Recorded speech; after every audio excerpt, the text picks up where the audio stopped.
সপ্তম বিবাহবার্ষিকীতে স্বামীকে উপহার দেব বলে হাসপাতাল থেকে আনা রিপোর্টগুলো নিয়ে 3 দিন ধরে অপেক্ষা করছিলাম। এই 7টা বছর ধরে একটা সন্তানের জন্য সৃষ্টিকর্তার কাছে অনেক কেঁদেছি। চেনা জানা এমন কোনো ডাক্তার নেই যে আমি দেখাইনি তাদেরকে। অনেকেই বলতো কবিরাজ দেখাতে, কিন্তু ওটা আমার কাছে একদমই ভালো লাগতো না, তাই দেখানো হয়নি, নইলে এটাও বাদ যেত না। গত 3 দিন আগে রিপোর্ট হাতে পেয়েছি আমি, রেজাল্ট পজিটিভ এসেছে, আমি প্রেগনেন্ট। এতদিনে সৃষ্টিকর্তা আমার দিকে মুখ তুলে চাইলেন। মনে মনে ভাবছিলাম আমার হাজবেন্ড অনেক খুশি হবে। ভালোবেসে বিয়ে করেছিলাম আমরা।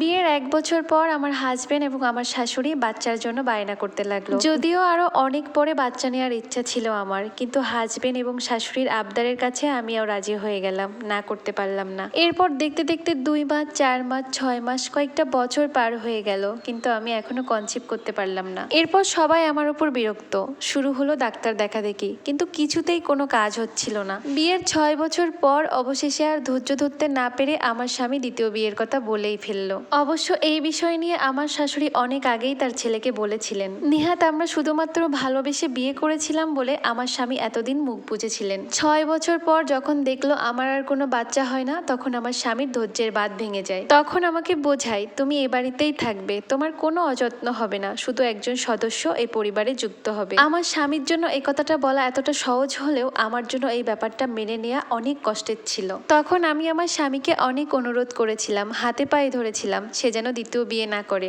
আমাদের জীবনে যা কিছু ঘটেছে এতে ঈশ্বরের হাত ছাড়া আর কিছুই নেই। তিনি যদি ইশারা না করেন তাহলে কিছুই হবে না। একথা বলার পর আমার স্বামী আর কোনো কথা বলল না, সে চুপচাপ রুমের বাইরে চলে গেল। অবশেষে সেই আনন্দের দিন এসেছে আজ।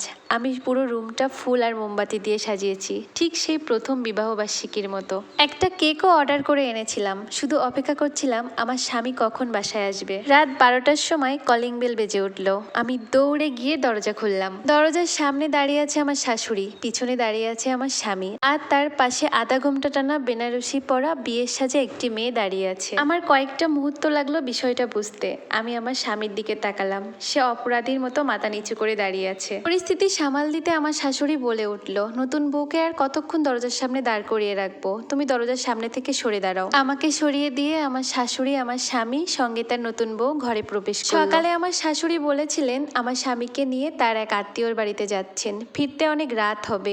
এখন আমার মন প্রশ্ন করলো, এই বুঝি সেই আত্মীয়?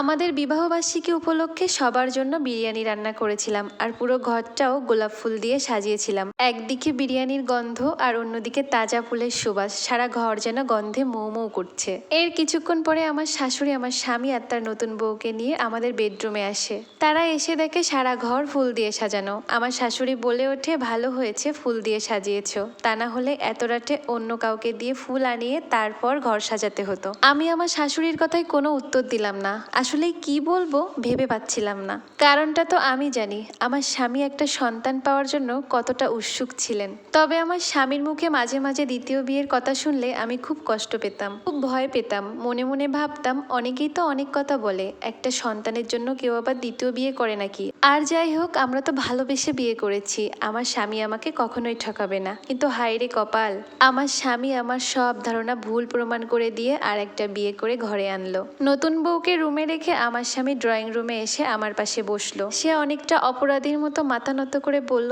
তোমার এ বাড়িতে কোনো কষ্ট হবে না, কোনো অযত্ন হবে না, তোমার সব চাহিদা আমি পূরণ করব।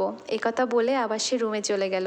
কিন্তু আজ আমি আমার রুমে নেই, আজ ওই রুমে আছে নতুন বউ। এর মাঝে আমার শাশুড়ি একবার এসে আমাকে ডেকে গেছেন। তিনি আমাকে বললেন, আজকে ওই রুমে আরিয়ান আর তার নতুন বউ ঘুমাবে, তুমি এসে আজ আমার রুমে ঘুমিয়ে পড়ো। আমি মনে মনে বললাম, আজ ওই রুমে নতুন বউ আছে, কাল কি থাকবে না, পরশু কি থাকবে না, তাহলে আমার জায়গাটা কোথায়? আমি সারাটা জীবন কোথায় ঘুমাবো? এভাবে তো আর জীবন চলতে পারে না। আমার মনের ভিতরে যে কি হচ্ছিল সেটা আমি আপনাদের বলে বোঝাতে পারবো না। সারাটা রাত ফুপিয়ে ফুপিয়ে কান্না করেছি। ভোরে আমার রুমের দরজা খোলার শব্দ টের পেলাম।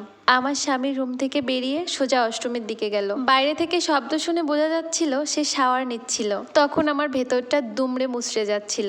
আমি আবার সাথে সাথে আমার রুমে ঢুকলাম। আবছা আলোয় বোঝা যাচ্ছে নতুন বউ ঘুমাচ্ছে। কোনো শব্দ না করে আমি আমার অড্রপটা খুললাম। ড্রয়ার থেকে কিছু প্রয়োজনীয় জিনিস গুছিয়ে নিয়ে বাইরে চলে আসলাম। রাতে অনেক চিন্তা করেছি, আমি আর এ বাড়িতে এক মুহূর্তও থাকবো না।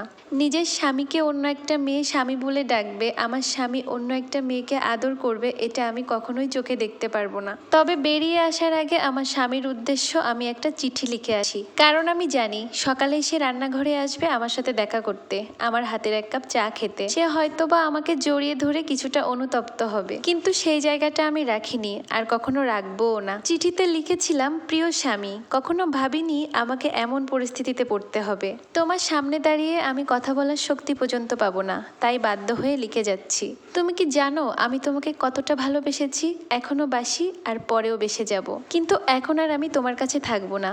জানো আমি বন্ধা নই, ডাক্তার বলেছিল আমাদের দুজনের কারোর কোনো সমস্যা নেই। ঈশ্বর যখন মুখ তুলে চাইবেন তখন আমাদের সন্তান হবে। আমি তোমাকে অনেকবার বুঝিয়েছি, ভাগ্যে সন্তান থাকলে সৃষ্টিকর্তা অবশ্যই দেবেন, কিন্তু তোমার অবুঝ মন আমার কথা বোঝেনি। আমার জায়গাটা তুমি অন্য কাউকে এনে দিয়ে দিলে। তুমি যতই বলো আমার জায়গাটা আমাকেই দিবে, কিন্তু বিশ্বাস করো একই রাজ্যে কেউ দুজন রাজত্ব করতে পারে না। আর যাকে বিয়ে করে এনেছো সে তো কোনো দোষ করেনি, তাই আমি নিজেই চলে যাচ্ছি। তাকে কেন কষ্ট দিব? আজ পর্যন্ত তোমার কোনো সিদ্ধান্তে আমি বাধা দেইনি, শুধু এই বিয়ের ব্যাপারটাতেই বাধা দিয়েছিলাম, কারণ আমি আমার জায়গাটা অন্য কাউকে কোনোদিন দিতে পারবো না, এটা মেনেই আমি চলে যাচ্ছি। আর হ্যাঁ, প্রেগনেন্সি রিপোর্টটা আমি রেখে গেলাম। আমি কনসেপ্ট করেছি এই 2 মাস হলো। 4 দিন আগে রিপোর্টটা হাতে পেয়েছি। ভেবেছিলাম সপ্তম বিবাহবার্ষিকীতে তোমাকে সারপ্রাইজ দিব, তো দেখো না তুমিই আমাকে সারপ্রাইজ করে দিলে।